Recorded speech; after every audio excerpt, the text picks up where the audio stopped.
homelessness is a complex condition.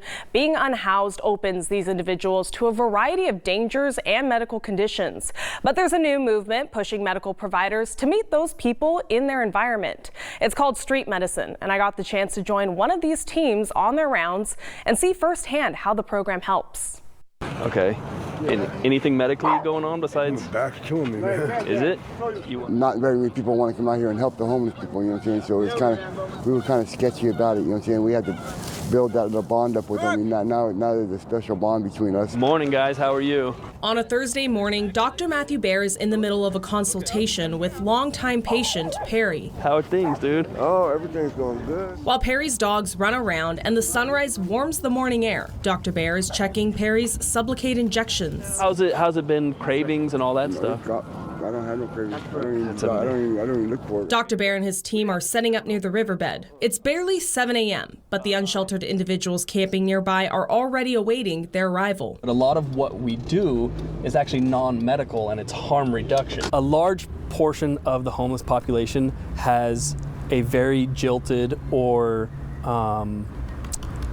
jaded relationship with a variety of systems. There's such a distrust between the medical community and these patients that they just won't seek out care. But we know like these patients deserve care and they need care. As medical director of special populations for Clinica Sierra Vista, his passion for street medicine started in 2019. Go to the patients, and I thought that's such a brilliant philosophy. Talked to my CEO and said, look, there's this thing, it's called street medicine. We're gonna put a backpack together with medications and we're gonna go out and treat patients.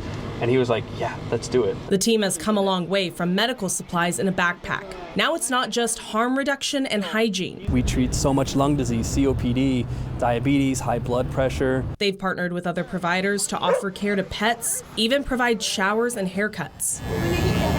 At times, Bear's patients experience some form of animal attack severe enough to warrant a trip to the emergency room. Much better, hey? Yeah, that's without going to the hospital. So it's up to his team to provide those services. I think, again, the reason why so many patients will hold off, a lot of them feel that when they do go into the ER or even to clinics or any sort of medical profession, there's sort of a perceived idea that they're not welcome. Other times, Bear says the stigma for his patients comes at a deadly cost. Something that would otherwise be mild and easily treatable in a primary care setting, if it's left unattended, it will get worse and worse to where the patient becomes septic. It's such an uncomfortable feeling that they won't go to the ER even when it's going to cost their life. When it comes to substance abuse, there's this very tragic thing that happens in homelessness where the environment becomes a motivator. Patients won't have meals for days and they don't want to constantly feel hunger pains. So then they will use methamphetamines because it gets rid of the appetite.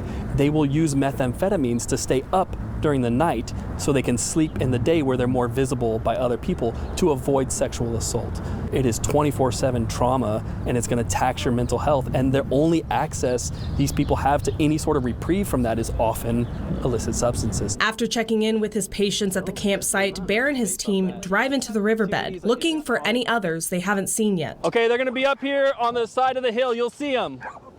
You're welcome. Most of the patients Dr. Bear's team treats are covered under Medi-Cal. Those who aren't still receive treatment, with Clinica footing the bill. I could be in clinic right now, like seeing dozens of patients and making a lot of revenue for Clinica, but they're like, no, this is important enough that we want you out here, even though it's costing us money. Bear believes this and the stigma surrounding homeless patients are the reasons more providers overlook street medicine. I just think they think it's the Wild West, but anytime someone actually comes out and sees it in action, they're like, oh yeah, this is just like medicine that's not in an office. We appreciate it a lot, you know. There's a lot of us out here that need the help, you know what I'm saying? They can't get to the hospitals and can't get to the doctors, and you know, and it's able to come out here, it's just a blessing. Dr. Bear told me while they're able to provide care for many different conditions to their patients on the street, he believes the greatest thing they can do for their patients to relieve suffering and reduce morbidity is to find long-term housing solutions for homelessness.